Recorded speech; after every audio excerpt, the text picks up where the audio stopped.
నమస్తే, welcome to our channel. నేను సిరి. ఏపీలో అయితే ప్రభుత్వ ఉద్యోగులు ఇంకా చంద్రబాబు నాయుడు గారిని వ్యతిరేకిస్తున్నట్టు అనిపిస్తుంది. చంద్రబాబు నాయుడు గారు ఎంత ప్రభుత్వ ఉద్యోగులకి సపోర్ట్ చేస్తున్నా కూడా అక్కడ ఒకంత చంద్రబాబు నాయుడు గారిని ఆయన పంచన లేనట్టు అనిపిస్తుంది. ఎందుకు అంటే ఈ రకంగా చూస్తున్నట్టయితే ఒక వైసీపీ నేత కూడా వెంకటరెడ్డి గారు కూడా దీనికి వెనకాల ఉన్నారేమో అనిపిస్తుంది. సో ఈ అంశాన్ని మనకి వివరించడానికి మనతో పాటు ఉన్నారు ప్రముఖ senior journalist, political analyst CS Rao గారు. నమస్తే సార్. నమస్తే సార్. ఇప్పుడు చూస్తున్నట్టయితే ఎక్కడైతే ఏపీలో ప్రజలు కోరుకుందంటే మనం పోలింగ్ టైంలో కూడా చూసాము, చాలా వరకు ప్రభుత్వ ఉద్యోగులే ఎక్కువ వేశారు. చంద్రబాబు అంటే టీడీపీ పార్టీకి ప్రభుత్వ ఉద్యోగులు ఎక్కువ వేశారు. అయితే ఇలాంటి టైంలో ప్రభుత్వ ఉద్యోగులు చంద్రబాబు నాయుడు గారితో కలిసి రావడానికి సుముఖతంగా లేరు అని కొన్ని వార్తలు వస్తున్నాయి. ఇంకోటి వైసీపీ నేత కూడా దీన్ని వెంకటరెడ్డి గారు వెనకాల ఉన్నట్టు, ఆయనని ఇలాంటివి చేస్తున్నట్టు కూడా కొన్ని వార్తలు వస్తున్నాయి. అసలు ఏమంటారు? ప్రభుత్వ ఉద్యోగులకి బాగా ప్రాధాన్యత ఇచ్చేటువంటి ముఖ్యమంత్రి ఎవరైనా ఉన్నారంటే చంద్రబాబు నాయుడు. వాళ్ళకి కల్పించినటువంటి బెనిఫిట్స్ మరే సీఎం కల్పించాల. తాజాగా చంద్రబాబు నాయుడు అధికారంలోకి వచ్చిన తర్వాత వాళ్ళకి హెచ్ఆర్ఏ కూడా పెంచాడు. సచివాలయ ఉద్యోగులకి హెచ్ఆర్ఏ పెంచారు. అసలు ఎందుకు పెంచాల్సి వచ్చింది అనేది కూడా కొంతమంది నుంచి విమర్శలు వచ్చినప్పటికి కూడా వాళ్ళకి పెంచారు. ఇప్పుడు ఆర్థిక పరిస్థితి బాగలేదు ఆంధ్రప్రదేశ్ది, అయినా కానీ వీళ్ళకి హెచ్ఆర్ఏ 16 నుంచి 24% పెంచారు. ఎందుకు పెంచాల్సి వచ్చిందని ప్రశ్నించినటువంటి వాళ్ళు కూడా ఉన్నారు. అయినప్పటికీ చంద్రబాబు నాయుడు వాళ్ళు అడగకుండానే హెచ్ఆర్ఏ పెంచారు. ప్లస్ ఇంకోటి ఏంటంటే, రాష్ట్రం విడిపోయిన తర్వాత ఆంధ్రప్రదేశ్కి ఉద్యోగులు హైదరాబాద్ నుంచి లేదా తెలంగాణ నుంచి వెళ్ళడానికి అమరావతికి free bus, free train, free food, double HRA, 5 days working days ఇలా పెట్టాడు. 8 hours కూడా వర్కింగ్ డే, 8 hours కూడా లేదు, 6 hours వర్కింగ్ అవర్స్ కూడా పెట్టారు. ఇలా అన్ని రకాల బెనిఫిట్స్ ఉద్యోగులకి చంద్రబాబు నాయుడు కల్పించారు 2014-19 మధ్యలో. అయినప్పటికీ ఉద్యోగులు సాటిస్ఫై కాల. 2019లో వ్యతిరేకంగా పనిచేసి చంద్రబాబు నాయుడిని మేము ఓడించామని చెప్పి వాళ్ళే చెప్పుకొని ఒకనొక సమయంలో జగన్మోహన్ రెడ్డి ముఖ్యమంత్రిగా ఉన్నప్పుడు మేము ప్రభుత్వాలని నిలబెట్టగలం, ప్రభుత్వాలని పడగొట్టగలం అనేటువంటి ఒక స్టేట్మెంట్ కూడా ఇచ్చారు. అంటే ఏ స్థాయికి వెళ్ళిపోయారంటే వీళ్ళు ప్రభుత్వంలో ఎవరుంటే వాళ్ళని ఒక రకంగా బ్లాక్మెయిల్ చేసేటువంటి స్థాయికి వెళ్ళిపోయారు. వాళ్ళని కట్టడి చేసేటువంటి ప్రయత్నం చేయలేకపోతున్నారు ఎవరు వచ్చినా కానీ. సరే, ఇప్పుడు తాజా పరిస్థితి ఏంటి ఆంధ్రప్రదేశ్లో అని అంటే, ఎన్నికల ముందు వెంకటరామరెడ్డి అనేటువంటి ఒక సచివాలయ ఉద్యోగి డైరెక్ట్గా వైఎస్ఆర్ కాంగ్రెస్ పార్టీకి ప్రచారం చేశాడు. ఆయన జిల్లాలకు వెళ్ళారు. తర్వాత రాష్ట్ర వ్యాప్తంగా ఉండేటువంటి వార్డు, గ్రామ సచివాలయాల సిబ్బందితోటి మానిటరింగ్ చేశారు. వాళ్ళ ద్వారా ప్రచారాన్ని విస్తృతంగా చేశారు. మళ్ళీ జగన్మోహన్ రెడ్డి ముఖ్యమంత్రిని చేయాలనేటువంటి సర్వశక్తులు ఒడ్డాడు ఆయన. వడ్డీ దాదాపుగా ఉద్యోగుల్ని, సొంత సామాజిక వర్గాన్ని వైఎస్ఆర్ కాంగ్రెస్ పార్టీ వైపు నిలబెట్టగలిగాడు ఆయన, వెంకటరామరెడ్డి అని అతను. మరి అతని మీద ఎందుకు చర్యలు తీసుకోవట్లేదు ఇప్పటివరకు కూడా? ఇప్పుడు ఉన్నటువంటి ప్రభుత్వం తీసుకోలేకపోతుంది.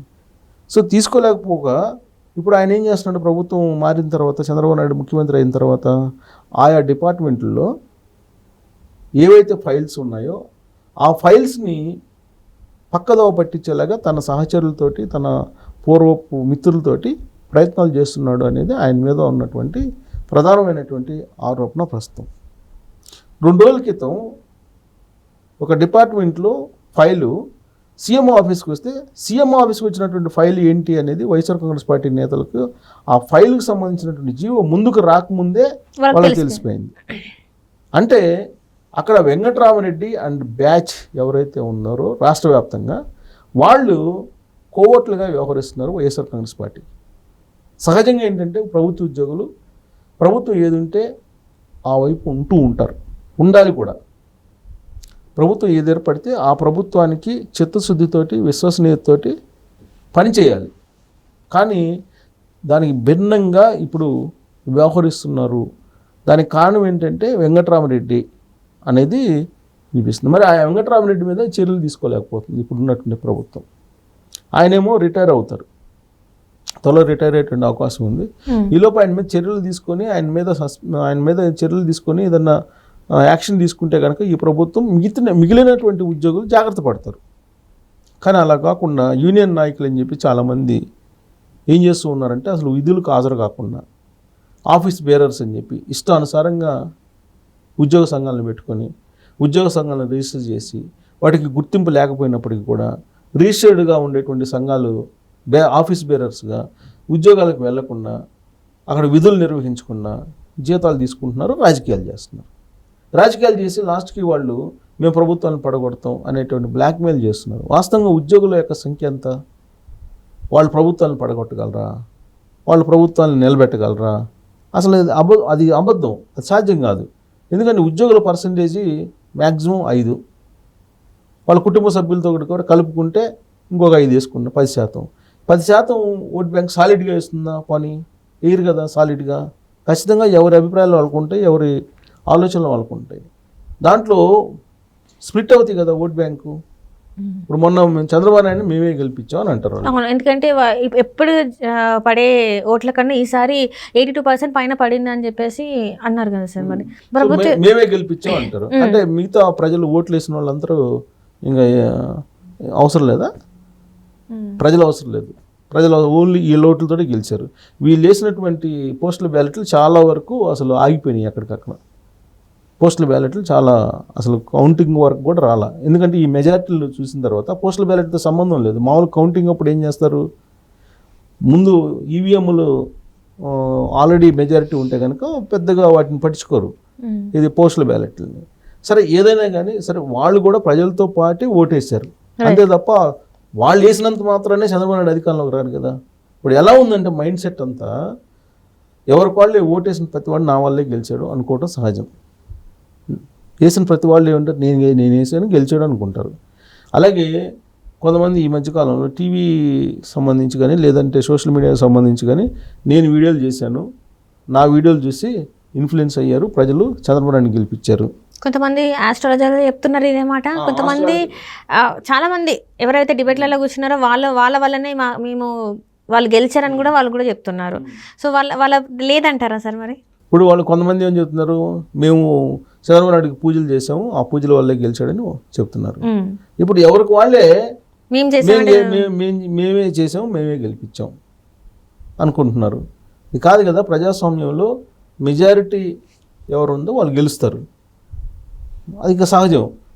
అయితే ఎవరికి వాళ్ళే మేమే గెలిపించాం అనుకోవడం కూడా తప్పు లేదు. కానీ మా కారణంగానే గెలిచాడు అని చెప్పడం తప్పు. మా కారణంగానే గెలిచాడు చంద్రబాబు నాయుడు కాబట్టి మా మాట వినాలి, మేము పెట్టినటువంటి గొంతెమ్మ కోరికలన్నీ తీర్చాలి, మేము చెప్పినట్టు వినాలి అనేది తప్పు కదా. ప్లస్ మేము కోర్టులుగా వ్యవహరిస్తాము, అయినా కానీ మీరు చూస్తున్నాండి మా మీద చర్యలు తీసుకోవడానికి లేదు అని అంటే అది కరెక్ట్ కాదు కదా. ఇప్పుడు టోటల్గా ప్రభుత్వంలో ఉద్యోగులు భాగస్వాములు, వాళ్ళ బాధ్యత ఎక్కువ ఉంటుంది. వాళ్ళేమో కోర్టులుగా వైఎస్ఆర్ కాంగ్రెస్ పార్టీకి కొంతమంది వ్యవహరిస్తూ ఉన్నారు, వాళ్ళ మీదేమో చర్యలు తీసుకోకూడదు అంటారు. చర్యలు తీసుకుంటేనేమో మేము క్యాస్ట్ ప్రకారమో ప్రాంతాల ప్రకారమో లేకపోతే మతాల ప్రకారమో ఏదో ఒక రకంగా మేము ఉద్యమాలు చేస్తామని అంటారు. ఇప్పుడు ఆంధ్రప్రదేశ్లో సిపిఎస్ రద్దు చేస్తామని చెప్పి హామీ ఇవ్వలా చంద్రబాబు నాయుడు, ఇవ్వలేదు కదా. కానీ వాళ్ళు ఏం చేస్తున్నారు, తెలివిగా తెలంగాణ ఉద్యోగులను రెచ్చగొడుతున్నారు. అందరూ ఉద్యోగస్తులకు ఎప్పుడు కూడా అందులో వాళ్ళు అక్కడ ఉద్యోగం చేస్తున్నా హైదరాబాద్కు వచ్చిపోతుంటారు, హైదరాబాద్లోనే ఎక్కువ ఉంటారు. సిపిఎస్ రద్దుని ఇక్కడ రేవంత్ రెడ్డి మీద ఒత్తిడి తీసుకొచ్చే ప్రయత్నం చేస్తున్నారు. ఇప్పుడు ఆల్రెడీ వాళ్ళు ధర్నాకు దిగుతున్నారు. సో ఇక్కడ సిపిఎస్ రద్దు చేస్తే అక్కడ కూడా సిపిఎస్ రద్దు చేయమని చెప్పి డిమాండ్ చేయొచ్చు అని. చంద్రబాబు నాయుడు సిపిఎస్ రద్దు చేయరు చేసే అవకాశమే లేదు. వీళ్ళు తల కింద పెట్టి కాళ్ళు పైకి పెట్టినా కానీ చంద్రబాబు నాయుడు ఇప్పుడు ఉన్నటువంటి పరిస్థితుల్లో ఆర్థిక పరిస్థితుల్లో ఆంధ్రప్రదేశ్కి ఎట్టి పరిస్థితుల్లో సిపిఎస్ రద్దు చేయరు. కానీ వీళ్ళు తెలివిగా ఏం చేస్తున్నారంటే పవన్ కళ్యాణ్ ద్వారా ఒత్తిడి తీసుకొచ్చడానికి ప్రయత్నం చేస్తున్నారు.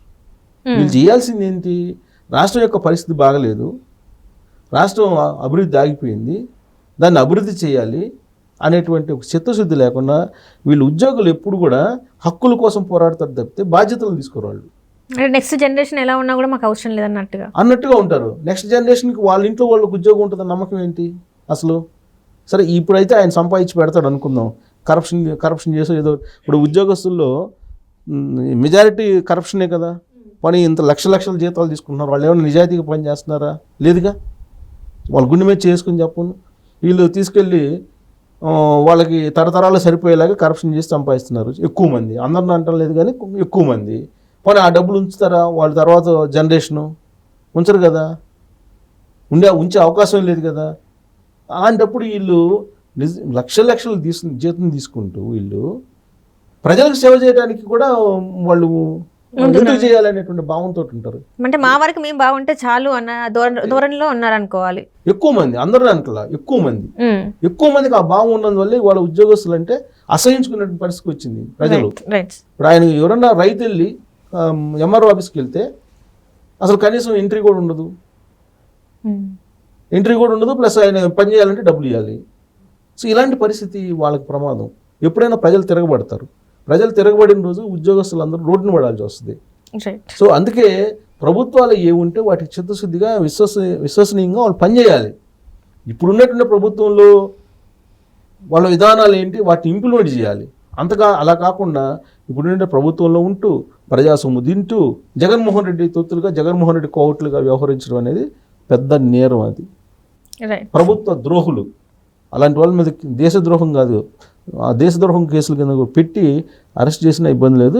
ఈ వెంకటరామరెడ్డి మీద సీరియస్ యాక్షన్ తీసుకోకపోతే కనుక వెంకటరామరెడ్డి ఒక్కడే కాదు, వెంకటరామరెడ్డికి టీం ఉంది. ఆ టీము రాష్ట్ర వ్యాప్తంగా పనిచేస్తుంది. ప్రభుత్వంలోనే ఉంటూ వాళ్ళు ప్రభుత్వానికి ఎన్నుపోటు పొడుస్తున్నారు అనేటువంటి ఆరోపణలు వాళ్ళ మీద ఉన్నాయి. కాబట్టి వాళ్ళని వేయకపోతే కనుక ప్రభుత్వం నడవదు సక్రమంగా అనేది మనం విశ్లేషణ చేసుకోవాలి.